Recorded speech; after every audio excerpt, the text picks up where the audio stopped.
ఇంత 26 మంది చనిపోతే మత ప్రాతిపాదికను చంపినా కానీ మన సెక్యులర్ వాదులు, సో కాల్డ్ సూడో సెక్యులరిస్, వాళ్ళు ఏం మాట్లాడుతున్నారు? మతం అడిగి చంపలేదంటారు. చనిపోయిన మధుసూదన్ గారి భార్య అందరూ వాళ్ళ అబద్ధాలు చెప్తారు. వాళ్ళు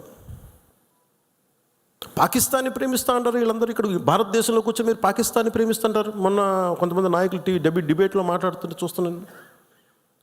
మీరు పాకిస్తాన్ అంత ప్రేమిస్తే దయచేసి పాకిస్తాన్కి వెళ్ళిపోండి. ఇక్కడ ఎందుకు? పాకిస్తాన్ మీద మీకు అంత ప్రేమే ఉంటే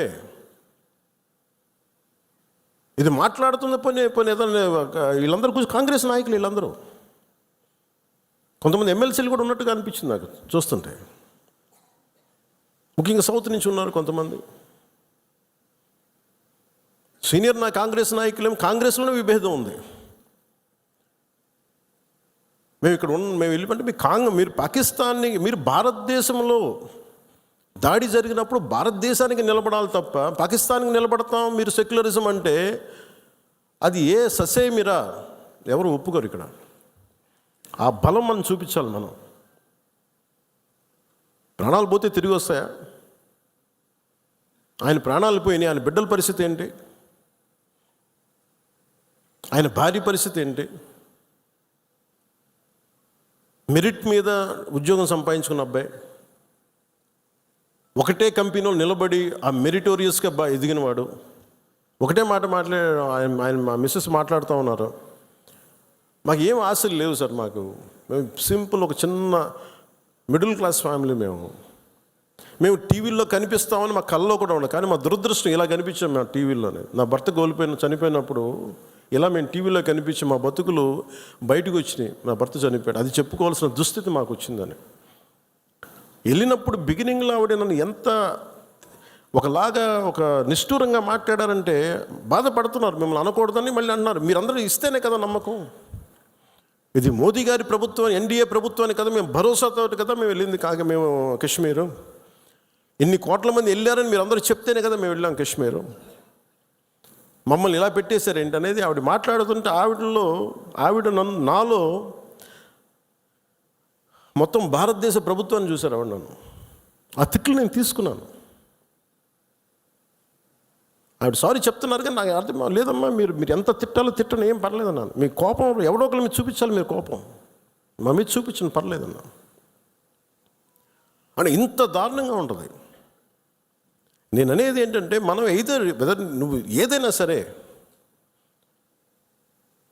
మత ప్రాతిపాదికన చంపటం ఇది మటుకు అస్సలు ఏమాత్రం సహించలేదు. అంటే ఎందుకు భారతదేశం చాలా బలమైనది.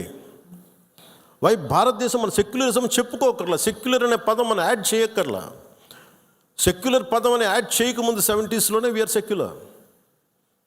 సెక్యులరిజం అంటే అపీస్మెంట్ కాదు. అది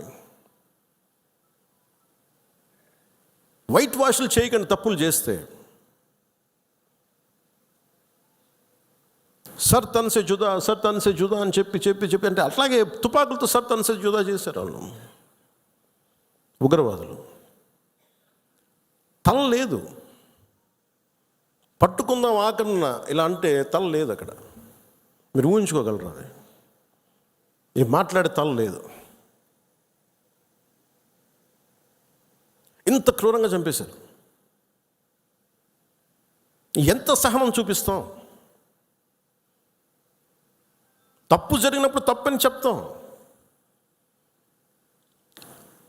పాకిస్తాన్కి మనకి ఏంటి తేడా? జిన్నా విడిపోయినప్పుడు మేము పాకిస్తాన్లో అందరినీ సమానంగా ఆదరిస్తామని చెప్పారు. హిందువులు ఎల్లక్కర్లేదు, ఆదరిస్తామని చెప్పారు.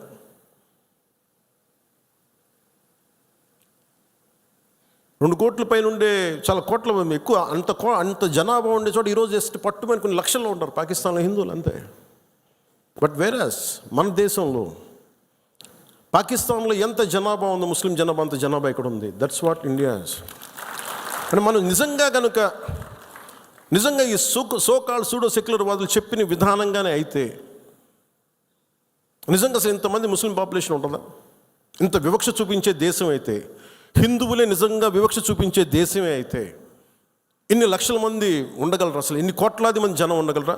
పాకిస్తాన్లో ఎంత ముస్లిం జనాభా ఉందో భారతదేశంలో అంతే ముస్లిం జనాభా ఉందో దాదాపు. అంత వివక్ష హిందువులకి ఎందుకు ఉంటుంది? హిందూస్ అక్కడెక్కడెక్కడ కొంతమంది నాయకులు ఉన్నారేమో మనకు తెలియదు. సంఘటనలు జరుగుతూ ఉంటాయి. మొన్నటికి మొన్న బంగ్లాదేశ్లో హిందువుల మీద దాడులు జరుగుతూ ఉన్నారు, విగ్రహాలు కాల్చేస్తూ ఉన్నారు, దుర్గాదేవి ఆలయాలు కాల్చేస్తూ ఉన్నారు. నేను మాట్లాడుతున్నప్పుడు మనకెందుకు సార్ అంటారు, అక్కడి నుంచి శరణార్థులు వచ్చేస్తారు, అప్పుడు ఇక్కడికే వస్తారు. మొత్తం దేశం మొత్తం అప్పుడు మన స్థానికులకు ఉద్యోగాలు పోతే అప్పుడు మీకు ఓకేనా అన్న. ఆ దేశం బాగుంటేనే మనం ఇక్కడ ఉద్యోగాలు మన వాళ్ళకి ఇవ్వగలం. 2 రాష్ట్రాల మధ్య కూడా తెలంగాణ కానీ ఆంధ్ర కానీ ఇక్కడి నుంచి మీరు వచ్చేస్తే మా ఉద్యోగాలు పోతున్నాయనే కదా సెపరేట్ స్టేట్ అయింది. అలాంటిది ఎక్కడి నుంచో శరణార్థులు వాళ్ళ యుద్ధ పరిస్థితులు బాగలే, వాళ్ళ వాతావరణ పరిస్థితులు బాగలేక మనకు వచ్చేస్తే అది మనకు అదనపు భారం, అది దేశానికి కూడా. అంతేగాని దీంట్లో మన దీంట్లో వివక్ష ఏమి ఉండదు. It's a practicality. Why this country can't afford too much of migration. Already 100 కోట్ల మంది జనాభా, వీళ్ళకి ఉద్యోగ అవకాశాలు, వీళ్ళకి ఉపాధి అవకాశాలు, వీళ్ళకి విద్యా అవకాశాలు, వీళ్ళకి గృహ అవసరాలు ఇవ్వడమే కష్టం, తప్పన పడాలి. అలాంటిది ఇంకా అదనంగా ఎక్కడి నుంచో వచ్చేసి వేరే దేశాల నుంచి ఎక్కడ తీసుకుంటాం? అది ప్రపంచం అంతా ఇదే సమస్య ఉంది.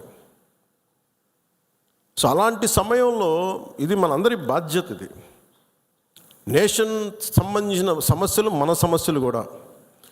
మనం ఎక్కడో కావల్లో కూర్చున్నాం, లేదంటే నెల్లూరులో కూర్చున్నాం, సూలూరుపేటలో కూర్చున్నాం, బిట్రగుంటలో కూర్చున్నాం, లేదంటే ఎక్కడ కూర్చొని మారుమూల గోదావరి జిల్లాలో కూర్చొని కుదరదు. దీని ఇంపాక్ట్ మొత్తం మీద ఉంటుంది. ఇది మనందరి బాధ్యత. ఇది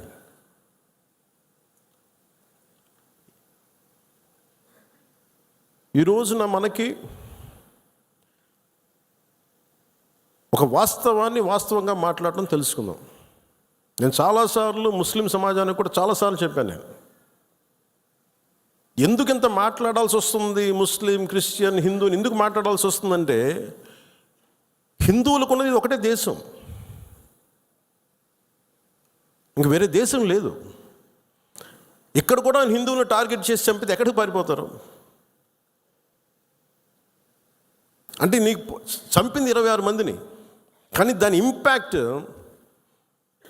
కోట్లాది మంది జనాభా, ఆశేష్ మొత్తం భారతదేశం మొత్తం మీద ఉంది.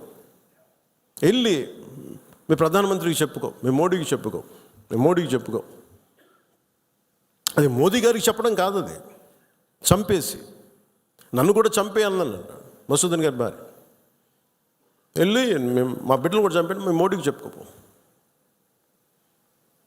ఉగ్రతలు ఒకటే చెప్పాలనిపించింది.